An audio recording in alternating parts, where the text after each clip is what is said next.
The Goblin is one of the most commonly used monsters in 5e Dungeons & Dragons, but unfortunately also one of the most boring. So in this video we're going to fix the 5e Goblin. In the 5e Monster Manual, goblins are described as small, weak, black-hearted humanoids that crave power and are motivated by greed and malice. They like to fight in overwhelming numbers, often using ambushes and hit-and-run tactics. They are lazy, undisciplined and cowardly, and like rats or redditors, they shun sunlight and sleep underground during the day. Now, disregarding the blatant racism there is against goblins and the libelous slander there has been against the poor goblin's character, how does the Goblin's stat block reflect its description? As it is slightly armored and has relatively few hit points, the Goblin certainly isn't durable, so it makes sense why they prefer hit-and-run tactics. The Goblin is also both physically and mentally weak, but it is relatively mobile and stealthy. They are made even more so by nimble escape, which allows the Goblin to take a disengage or hide action as a bonus action. As for attacks, the Goblin has a scimitar and a short bow, which are nearly identical attacks, except of course that the former is a melee weapon and the latter is a ranged weapon. As designed, the Goblin is best off using stealth to set up an ambush, make a ranged attack, move to a new position, use its bonus action to hide, and potentially gain advantage on its next attack. If an enemy ever comes close, it can use disengage to run ray and fire again without suffering disadvantage and thus ever needing to go into melee combat. So what's wrong with the Goblin? Well, because of the way the Goblin is designed, it's only really suitable for one type of combat, ranged skirmishes. If the characters are fighting a mixed force of, for example, goblins and orcs or goblins and hobgoblins, that makes for a dynamic encounter. But if the goblins are encountered alone, fighting goblins quickly becomes repetitive and not terribly exciting. Second, it's also annoying that the goblin's AC includes a shield that it can't wield while it is using shortbow, which probably would be most of the time, and thus the DM often has to recalculate its AC on the fly. To fix the Goblin, I want to make both a new standard Goblin plus 2 variants so you have some options to choose from. First, let's get rid of the Goblin's shield and upgrade his armor to a studded leather armor. This gives it a lower but more consistent AC of 14, that's just easier all around. Next, we're going to upgrade the Goblin's weapon from a 1d6 scimitar to an attack with just stopped strikes. This symbolizes 2 quick attacks with a small weapon such as a dagger, club or hand axe, but because we don't want to have to make 2 attacks with each little Goblin in our encounter, we're just folding them into one attack. This also lets our Goblin deal more damage with its melee attack than with its ranged attack, giving the Goblin a reason to actually enter into melee combat. Building on that, we're also going to give the Goblin the latch on action, which simply enables it to climb onto a larger creature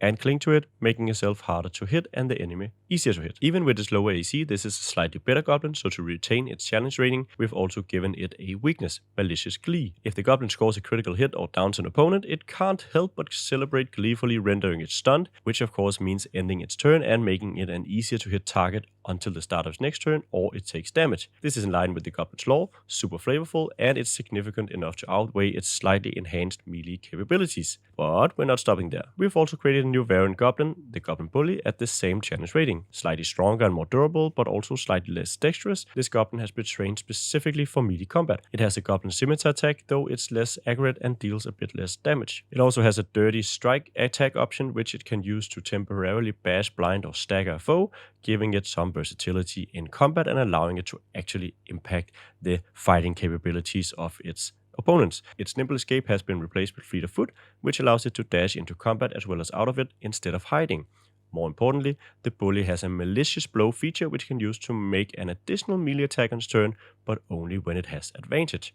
This flavorful feature underscores the Goblin's role as a petty bully and synergizes well with its dirty strike feature. To balance out these new features, we've also given the Bully a weakness, pack dependence. Just like a real-world bully, the Bully suffers disadvantage on basically everything when it doesn't have its allies close, which also means that the Bully is likely to always want to gang up on foes rather than fight alone. Finally, we've also created a Goblin Sneak. This Goblin is quite similar to our first Goblin variant when it comes to AC, hit points and attacks. The Ambusher, however, is equipped with a bomb action, which it can use to throw a smoke bomb or sneezing bomb. With these 2 bombs, the Goblin can manipulate the battlefield to its advantage, either blinding enemies or causing them to sneeze and wheeze uncontrollably. To banish out these potent bombs, the Goblin Sneak gains the Coward feature. When the creature deals damage to it, the Goblin becomes frightened of the creature until the end of its next turn, effectively ensuring that the Goblin will always try to maintain its distance from its